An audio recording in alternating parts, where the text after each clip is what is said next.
Hey everyone, welcome to Curious Minds podcast. I'm Sakura Tanaka. I want you to imagine a scene in a public park. It could be Shibuya in Tokyo or Hyde Park in London. You see a teenager sprinting across the grass. But they aren't jogging. They aren't running upright. They're on their hands and feet, moving with the terrifying speed of a wolf. They launch themselves over a park bench, land on all fours, and gallop away. It looks like a glitch in the Matrix. To the casual observer, it's just a bizarre TikTok trend called Quadrobics. But to me, it looks like a rebellion against 4 million years of biological engineering. We spent years learning to stand up. Why are millions of people suddenly trying to get back down? Today, we are deep diving into what looks like de-evolution, but is actually something far more interesting. We'll cover the monkey man who started it all, the 2016 study that suggests crawling might make you smarter, and why the gym of the future might look a lot like a forest. First, let's get our terms straight.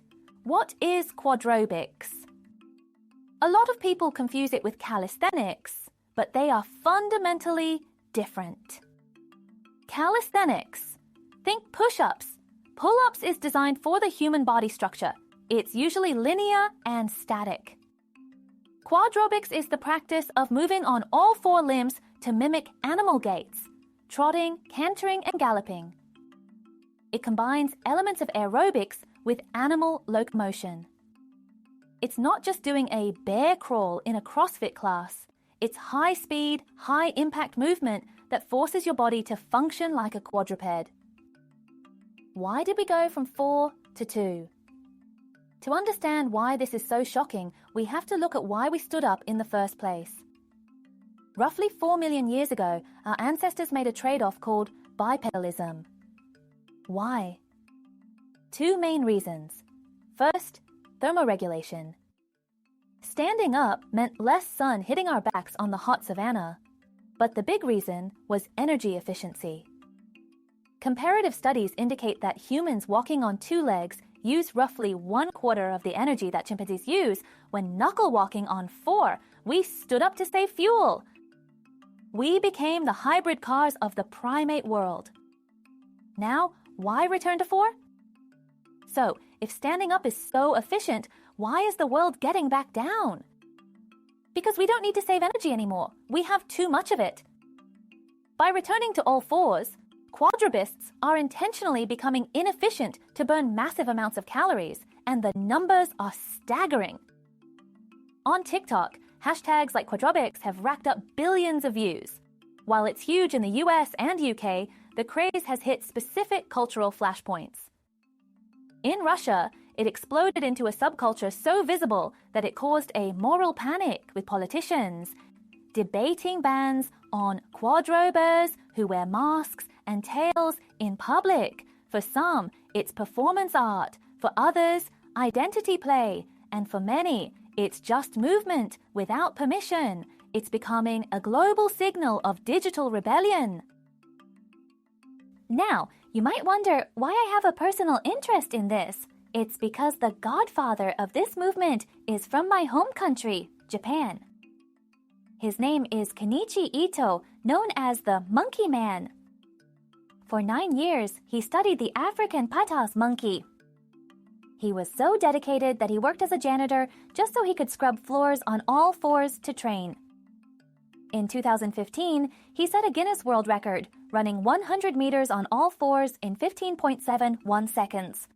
That record was actually recently smashed by another Japanese runner, Ryusei Yoni, who clocked a blistering 14.55 seconds.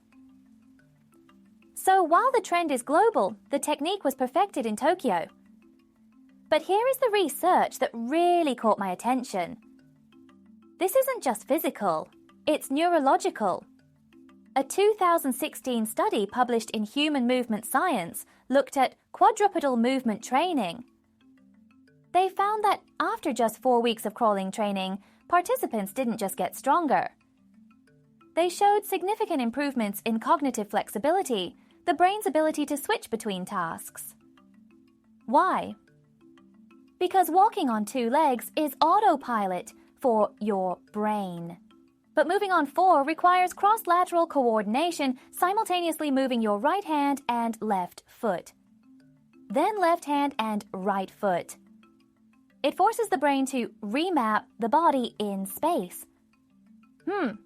Think of it like Sudoku for your spine. Now, I want to speculate for a moment. Where does this go? We are already seeing Primal movement classes in luxury gyms, but imagine the gym of 2035. We might move away from rows of treadmills, which are designed for efficiency, to obstacle forests designed for inefficiency. We might see prescription crawling for tech workers. Why? Because tech neck is caused by looking down at a phone while sitting up. Crawling forces you to look up to see where you're going, engaging the exact neck muscles that screens destroy. It's pure speculation, but maybe the cure for the digital age is prehistoric movement. Of course, I'm a researcher, not a doctor, and I have to mention the risks. Our wrists are not ankles. Medical experts warn that human wrist joints aren't designed to bear full body weight for long periods. Practitioners are already seeing repetitive strain injuries. So if you try this, please do your research and listen to your body. So, what is the takeaway here? Why are we talking about teenagers running like wolves? Because it tells us something profound about the modern condition. We live in a world that is safe, sedentary, and digital. Quadrobics is a subconscious rejection of the chair. It's a signal that our bodies miss the ground. The objective isn't to become a monkey. It's to remember that you are an animal, not a machine. And sometimes the best way to move forward is to get down. I'm Sakura Tanaka, and this is Curious Minds Podcast. Stay curious, stay wild. See you next week.